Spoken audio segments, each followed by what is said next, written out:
రంగారెడ్డి జిల్లా మీర్పేటలో దారుణ హత్య కేసులో పోలీసుల దర్యాప్తు కొనసాగుతోంది. నిందితుడు గురుమూర్తిని ఇంటికి తీసుకెళ్లి మరోసారి తనిఖీ చేసిన పోలీసులు ఇంట్లో రక్తపు ఆనవాళ్లు, వెంట్రుకలు స్వాధీనం చేసుకున్నారు. వాటిని ఫోరెన్సిక్ పరీక్షలకు పంపారు. రాష్ట్రంలో కలకలం సృష్టించిన రంగారెడ్డి జిల్లా మీర్పేట జిల్లలగూడ హత్య ఘటనపై పోలీసులు ముమ్మరంగా దర్యాప్తు కొనసాగిస్తున్నారు. నిందితుడు గురుమూర్తికి సమీప బంధువైన ఓ మహిళతో వివాహేతర సంబంధమే ఈ హత్యకు కారణంగా వివరాలు రాబట్టారు. పథకం ప్రకారం భార్యను హత్య చేసిన గురుమూర్తి ఓ వెబ్ సిరీస్ ప్రేరణగా తీసుకుని మృతదేహాన్ని మాయం చేసి తప్పించుకోవాలనుకున్నట్లు సమాచారం.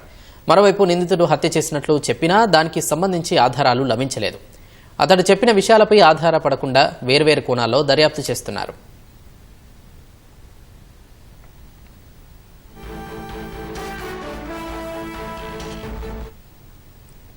హత్య విషయం వెలుగు చూసిన తర్వాత గురుమూర్తిని అదుపులోకి తీసుకున్న పోలీసులు ఇంటికి తీసుకెళ్లి మరోసారి తనిఖీ చేశారు. ఇంట్లో రక్తపు ఆనవాళ్లు, వెంట్రుకలు స్వాధీనం చేసుకున్నారు. నీళ్ల బకెట్, వాటర్ హీటర్తో పాటు ఇంట్లో కొన్ని కీలక ఆనవాళ్లు సేకరించారు. వాటిని పరీక్షల కోసం ఫోరెన్సిక్ విభాగానికి పంపించారు. బకెట్లో వేసి శరీరం ముక్కలు ఉడికించినట్లు కొన్ని ఆధారాలు లభ్యమయ్యాయి. నిందితుడు మృతదేహాన్ని చెరువులో విసిరేసినట్లు చెబుతున్నా అక్కడ ఇంకా ఆధారాలు లభించలేదు.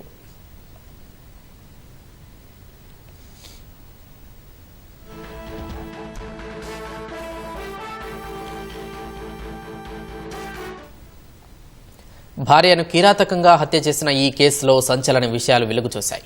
నిందితుడు ఓ మహిళతో వివాహేతర సంబంధం పెట్టుకోవడం, ఆమెతో కలిసి ఉండేందుకే పథకం ప్రకారం భార్యను అంతమొందించినట్లు తెలుస్తోంది. ఓ వెబ్ సిరీస్ను ప్రేరణగా తీసుకుని మృతదేహాన్ని మాయం చేసి తప్పించుకోవాలనుకున్నట్లు సమాచారం. మరోవైపు నిందితుడు హత్య చేసినట్లు చెప్పినా దానికి సంబంధించి ఆధారాలు లభించలేదు. అతడు చెప్పిన విషయాలపై ఆధారపడకుండా వేర్వేరు కోణాల్లో పోలీసులు దర్యాప్తు చేస్తున్నారు.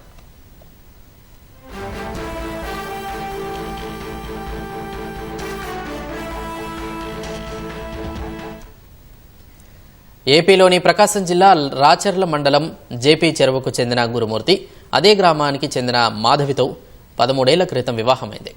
వీరికి 2 పిల్లలున్నారు. గురుమూర్తి సైన్యంలో చేరి నాయక సుబేదార్గా పదవీ విరమణ పొందాడు. ప్రస్తుతం కంచన్బాగ్ DRDAలో కాంట్రాక్ట్ భద్రతా సిబ్బందిగా పనిచేస్తున్నాడు. గురుమూర్తి కొన్నాళ్లుగా ఓ మహిళతో వివాహేతర సంబంధం పెట్టుకున్నాడు. భార్యకు విషయం తెలిసి ఇద్దరి మధ్య పలుమార్లు గొడవలు జరిగాయి. ఈ క్రమంలోనే భార్య అడ్డు తొలగించుకునేందుకే పథకం పన్నాడు. సంక్రాంతి సందర్భంగా 2 పిల్లల్ని హైదరాబాద్లోని తన సోదరి ఇంటికి పంపించాడు.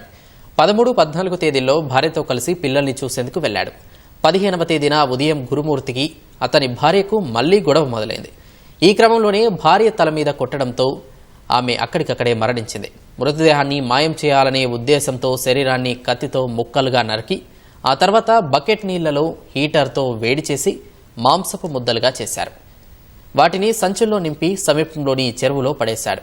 మృతదేహాన్ని మాయం చేసిన తర్వాత గదిని నీళ్లతో శుభ్రం చేశాడు. 17వ తేదీ సాయంత్రం భార్య కనిపించడం లేదని భార్య తల్లిదండ్రులకు ఫోన్లో చెప్పాడు. చిన్న గొడవతో ఇంటి నుంచి వెళ్లిపోయినట్లు పోలీసులకు ఫిర్యాదు చేయించాడు.